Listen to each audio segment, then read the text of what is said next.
And I want to tell you that to assemble crowd is just for you to bring out money.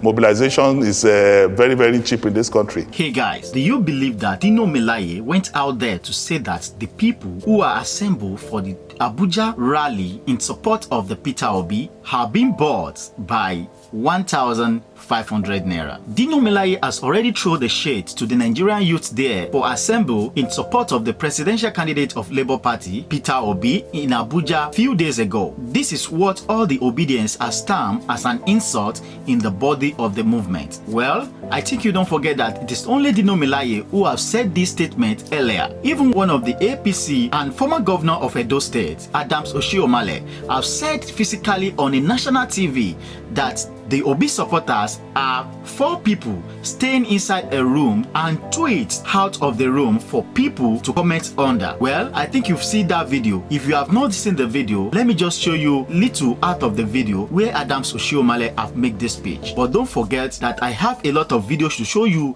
in this video. So watch this one and we'll be right back. I think it was Obi. You asked him how, and he said, "This is secret." The Obedience will come after you, sir. I can come after them. If you criticize Peter Obi. Talking about, I didn't even have the benefit of correct smartphones. I have also played my part in this country as a non-state actor, and I interrogated and engaged power and fought with power on the side of the people. That even Lagos, Abuja, not by people who are not ready to bear risk, got Nigerians to buy into my own thought as to what the policy options ought to be. So disobedience or disobedience, time will tell. Time will tell. We now live in a world where you can have just 10 young men and women in one room, whether motivated or not motivated, and they can churn out 1 million stories using different names. You need to track them to find that this whole thing is being done in one room. Time will tell. And also, what has changed? My dear friend will be a former colleague, was a vice presidential candidate. How come people massively disobey the ticket? Welcome back. I think you see what Adams Oshiomhole have said regarding 4 people tweeting inside a room. Now let's move to Dino Melaye. Dino Melaye said there are just 2 sets of people running the elections. Atiku and other included the APC and the Labour Party, and XDP and NNPP. That means we only have 2 people in these elections. He said it is only PDP, which is Atiku and others. Well, I hope you don't forget that Dino Melaye is the spokesperson of Atiku Abubakar, which we can consider as is doing his job in support of the presidential candidate. He also further and said he said to assemble crowd is not something that is very difficult, that if Nigerians are hungry, definitely Peter Obi went into Maraba and gave money to people so that they can assemble them for the Obidient movement. Well, according to Nigerian youth, those people who attend that movement should be considered this as an insult from the spokesperson of the presidential candidate of PDP, Atiku Abubakar. So Dino Melaye further said that if Peter Obi wants to test his political strength, he's supposed to test it during the elections of Osun State. Vividly, I think you don't forget that we had an elections in Osun State recently. The people of Osun voted for Davido's brother, which is Adeleke, and he is in PDP. Since then, these things have stuck in the head of all PDP like they are gaining ground ahead of other political party. They don't know that it is not the political party the people of Osun voted for in that elections. They only voted for somebody they love, either is from PDP or APC or other political party. They voted for personality because they really love the man according to their history and what his brother has laid down for the people of Osun.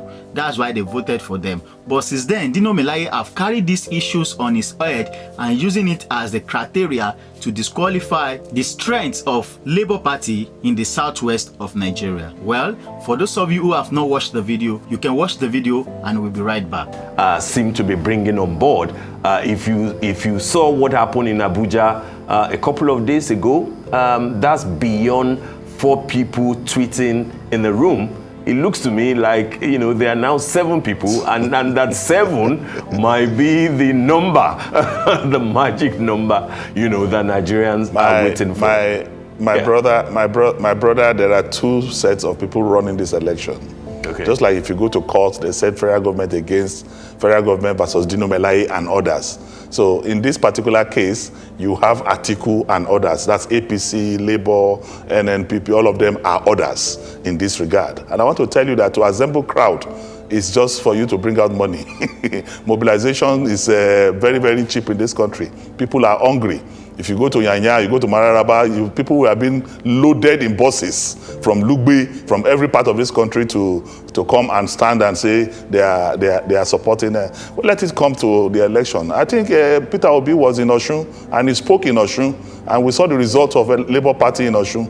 Labour Party had 2,700 votes, where PDP was counting 400 and something thousand. It is not about commercial mobilization of people. People are hungry. Definitely, if you go to Mararaba today, you say you need 5,000 people.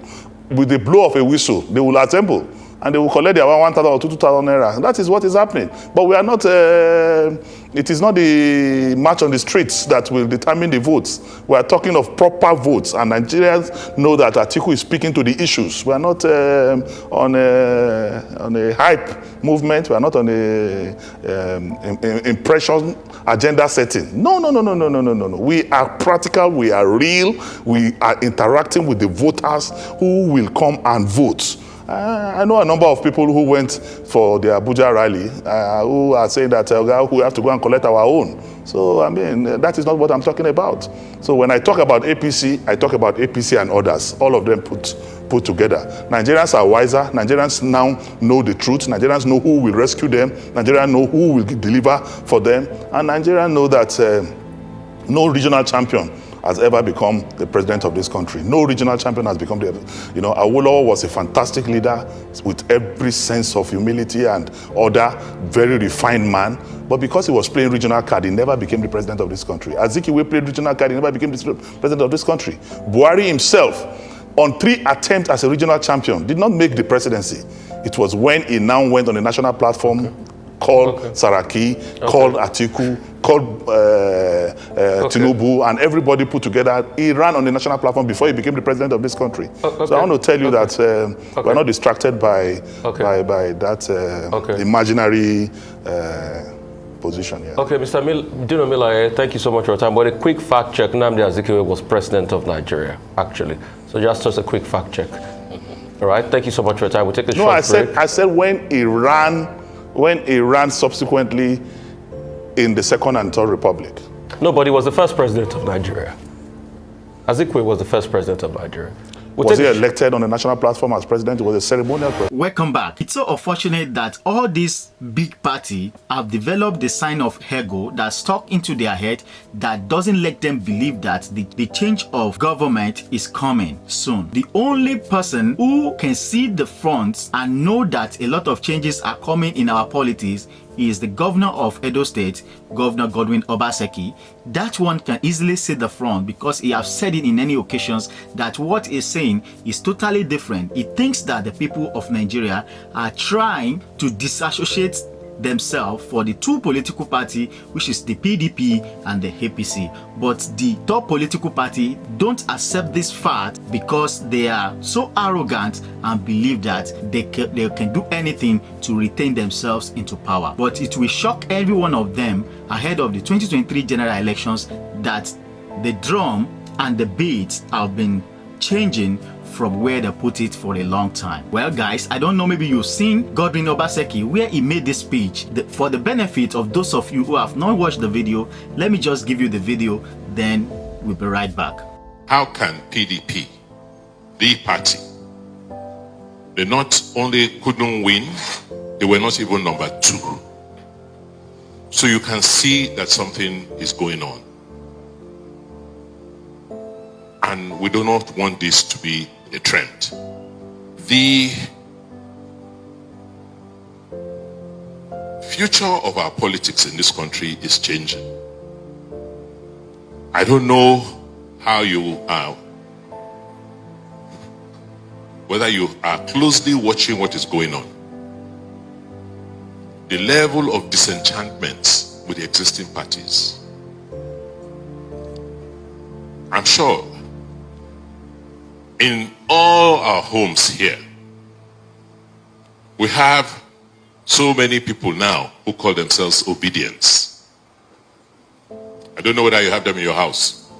Just ask them, where are you? Which party are you for? They say Obedient.